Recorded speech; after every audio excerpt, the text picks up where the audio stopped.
73%.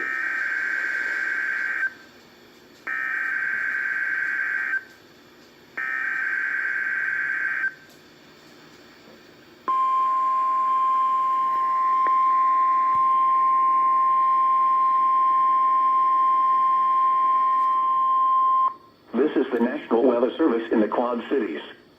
The preceding signal was a test of the Weather Radio Public Warning System.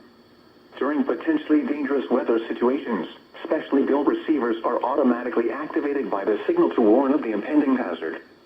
This test is normally conducted by the National Weather Service each Wednesday between 11 a.m. and 12 noon. If there is a threat of severe weather, the test will be postponed until the next available non-severe weather day. To provide the most consistent warning service possible, the warning alarm will be activated for watches and warnings affecting parts of eastern Iowa, northwest and west central Illinois, southwest Wisconsin, and northeast Missouri. This concludes the weekly test of the Weather Radio Public Warning System. We now return to normal programming.